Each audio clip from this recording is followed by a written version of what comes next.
Santa Cruz, California, home to sun, surfing, and coffee.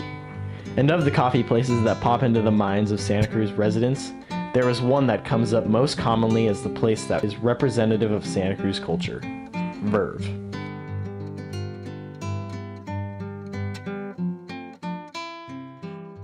The taste. The coffee's excellent here. It's really good coffee. It puts a cappuccino together with care. The core is cool, music is good, it's got a good vibe.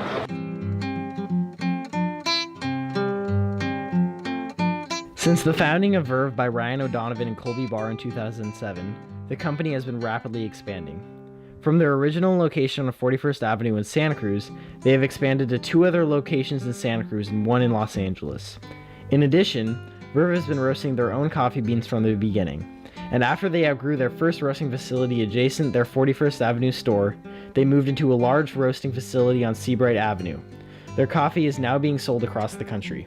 I had actually gotten involved in coffee in Chico, where I was living, and I was involved in a coffee shop there where I had that first epiphany. And then a year later I was thinking I wanted to learn more about coffee beyond just owning a coffee house.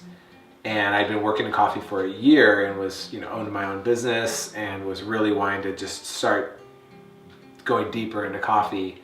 And I thought about roasting and where coffee comes from, and thought about, well, how could I get into that? And I remembered a friend of mine from college, who's now my business partner, Ryan O'Donovan.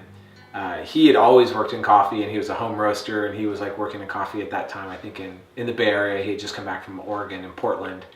And I just one day called him and said, hey, I know you're wanting to start a coffee place, and I want to get into roasting. Why don't we start a coffee company?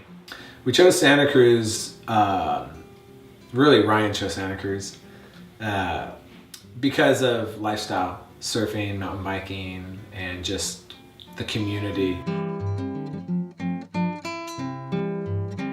Homey vibe to it. People here are super friendly, and you kind of connect with them on an emotional level rather than when you go to Starbucks or Pete's. There was even a point in time, Chris and I were talking about how there was a point in time when he used to work in Seattle 20 years ago or 15 years ago that it was actually not cool to be nice, and to people, to customers. It was kind of like having that edge, and we just think that actually it's okay to be nice to people, and you can still have the best coffees in the world, but also still be really friendly and nice to people, and it's not like you're selling out or something. We are a very driven set of folks. We like to continually find better coffees and continue to find new ways of training and figure out how to continually provide a better customer experience. So really balancing that lifestyle with this intense drive to create and be better. I think what sets us apart is I think our quality, our commitment to quality. I think even as we're growing at a really rapid pace, I think one thing that we all agree on is we'll never compromise our quality.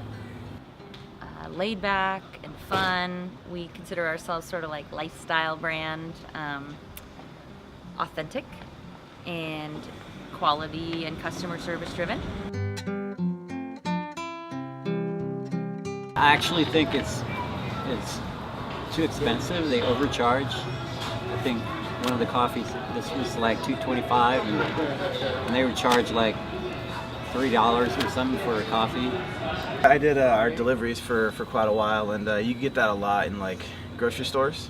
And I always like to tell people, there's a lot of love and a lot of work that goes into doing what we do. I mean, we travel half of the year, and we travel to 17 countries, and we buy small batches of that coffee, and we believe that shows up in the cup, and it's a differentiated experience.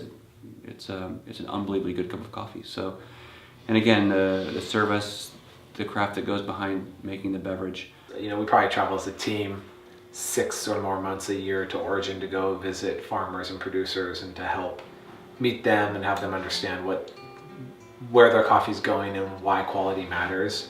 And the basis of our entire buying program is to reward producers for quality And we're able to do that when we're able to sell coffee for premiums because customers think the coffee is worth it. And we think customers will believe that the coffee is worth it if it tastes like it's worth it.